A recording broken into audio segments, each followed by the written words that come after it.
synoptic gospel writers focuses in on the young ruler, the young lawyer, who comes to Jesus and want to question him about what shall he do to inherit eternal life. He did not read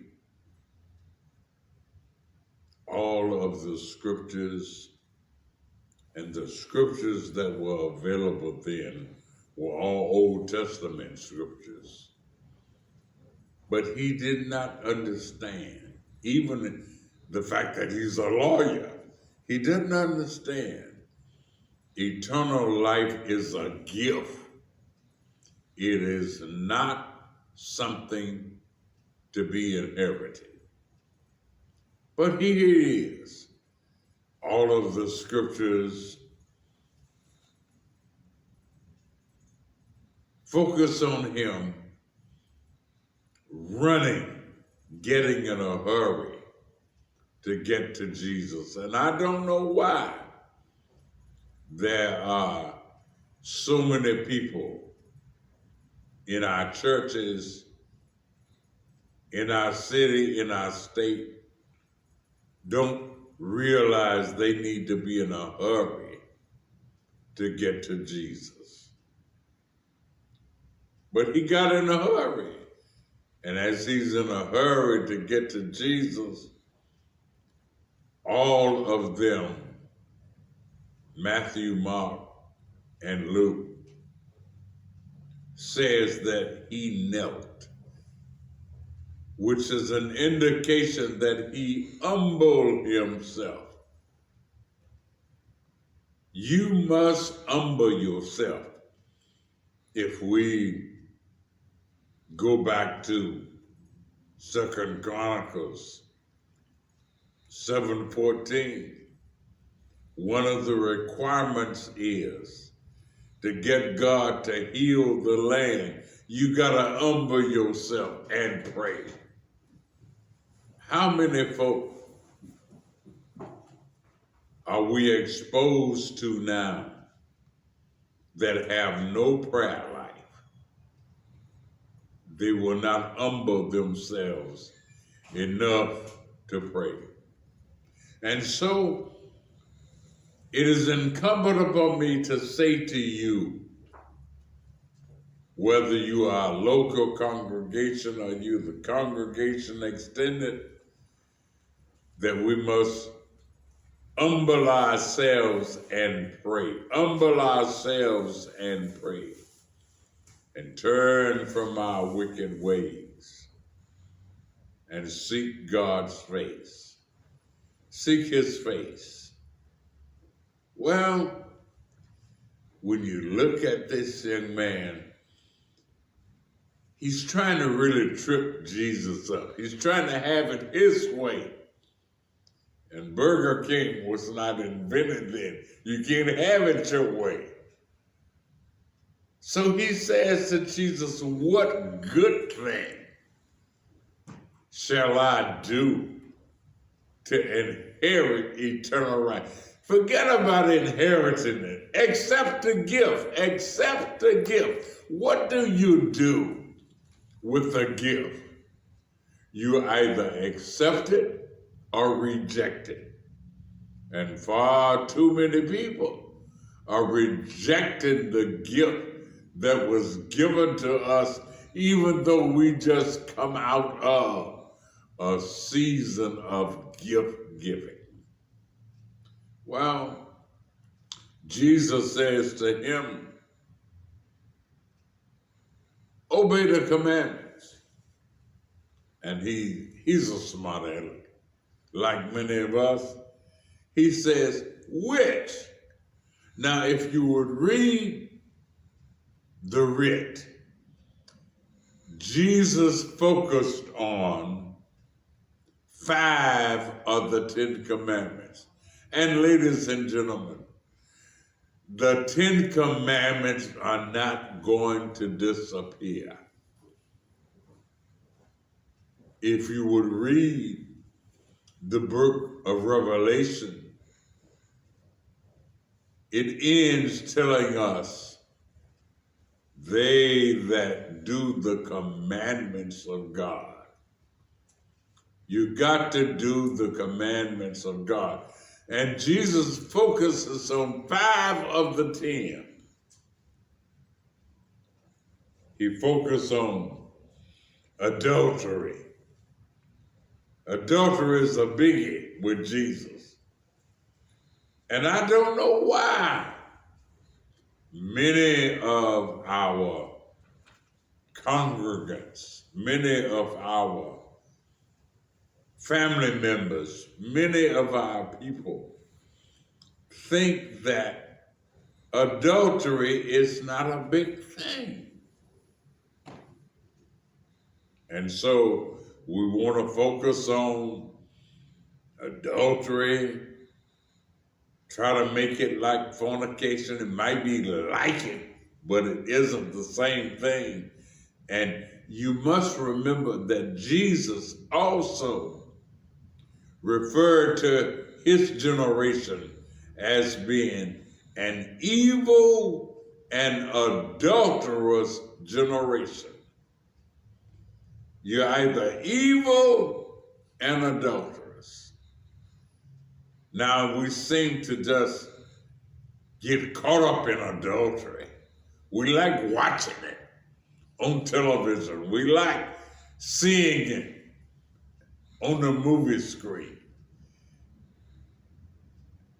And many of us like participating in it. But it's a biggie with Jesus. Well, he says, don't do any murder. Now, Satan has got us all confused. We want to say, thou shalt not kill. And then there are so many areas where killing goes on. But what does he really say?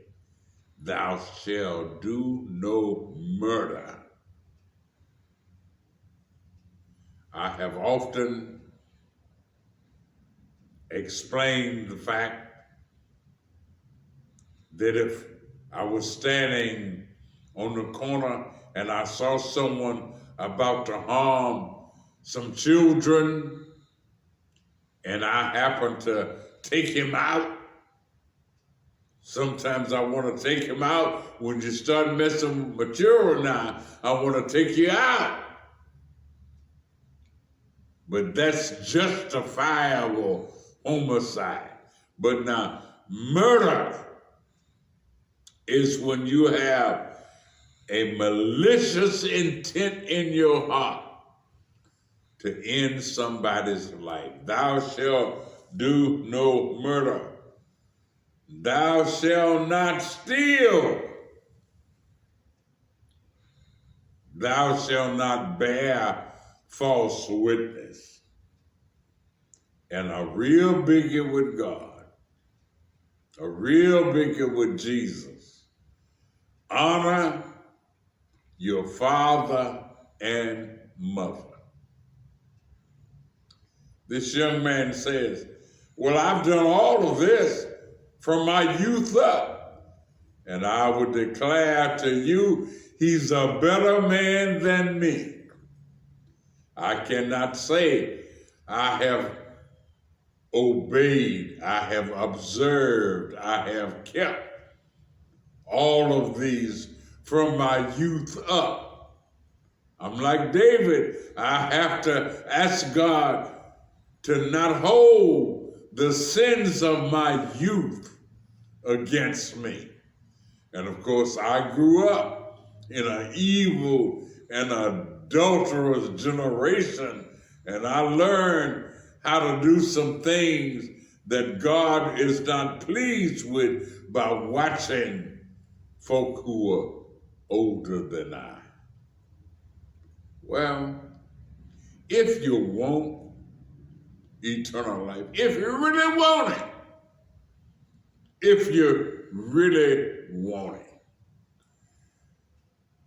I put emphasis on that. Do you want it? He didn't say everlasting life. That would mean life that goes on indefinitely. But he says eternal life. That is a quality of life for all eternity. I want it. I want it. And so I've got to listen to Jesus. Jesus, thank you for giving me the instructions. I can hear the psalmist saying, before I was afflicted,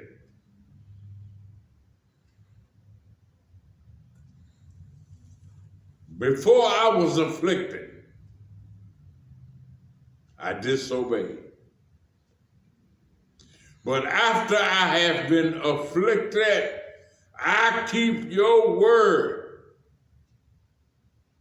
Ladies and gentlemen, brothers and sisters, don't wait for a day of affliction before you start obeying the word. While you have your health and strength, while you can serve God and love on God with all your soul, with all your mind, with all your strength, while you can give all to Him,